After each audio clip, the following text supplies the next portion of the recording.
HarperCollins presents After the Rain by Natália Gomes, read by Sam Newton and Lexie Mcdougall. Alice's Playlist. Smith and Thel, Alice. Of Monsters and Men, Wild Roses. First Aid Kit, It's a Shame. Juke Ross, Shadows in the Dark. Phoebe Bridgers, Georgia. Birdie, People Help the People.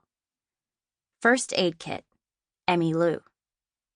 Joy Williams, Ordinary World. Gabrielle Aplin, Home. London Grammar, Strong. Jack's Playlist. Dermot Kennedy, After Rain. Imagine Dragons, Birds. Lord Huron, The Night We Met. The Head and the Heart, Another Story. Seth Talley, New Day. The Collection, Beautiful Life. Vance Joy, Mess is Mine. The Head and the Heart, Lost in My Mind. I, All Sweet Day.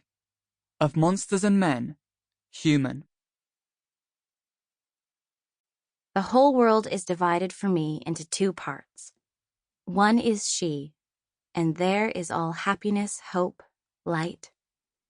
The other is where she is not, and there is dejection and darkness. Leo Tolstoy, War and Peace. Alice. There's nothing like the smell of a library, a combination of dust, musk, and ink. Many of the books found in libraries, especially in the UK, where they tend to be pre-19th century prints, use materials like cotton, linen, and groundwood pulp to make the pages. Even though it smells a bit like coffee and cigars, it's really cellulose decay we're smelling when we get to the heart of a library space. Most position their study tables here, right in the middle, to allow its most devout book lovers to bask in this smell whilst being surrounded by stacks and pillars of reading material, most of which they'll never get through in their lifetime. Because a human lifetime is too short to read all the amazing books in the world. Shakespeare, Tolstoy, Twain, Joyce, Woolf, Orwell, Fitzgerald, Faulkner, Hemingway, Austen, Dickens, the Bronte sisters. The best libraries have all of the above. Don't get me wrong, I'm not a book snob. I read pretty much anything, and I am a self-proclaimed sci-fi and fantasy geek. I'm not ashamed. I would just as easily pick up a Tolstoy book, if I had months to spare to get through one, as I would a novel by Wells, Bradbury, Tolkien, Brooks, Gaiman, or Martin. To me, it's all the same. It's not the material or how high it ranks in the bestseller lists or whether it's featured in Cambridge University's Handbook of Faculty Recommended Texts issued by their English department each year. It's much simpler than that. For me, it's the act of reading. The process of picking a book that you really want to jump into immediately, then the finding of the perfect space in which to do so.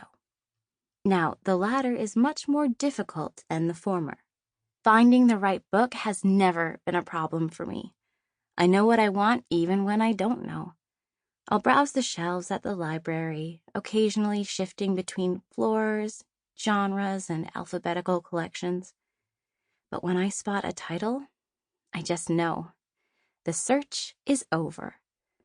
Most people have stacks of books by their bed, TBRs, book bloggers call them, to be read. But me? I've always had just one sitting on my bedside cabinet, a soul literary journey.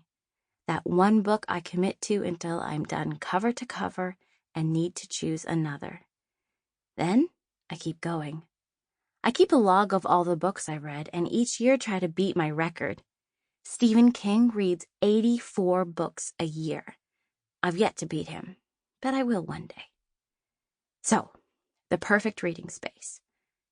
It has to be quiet enough where you can really immerse yourself in the Sample complete.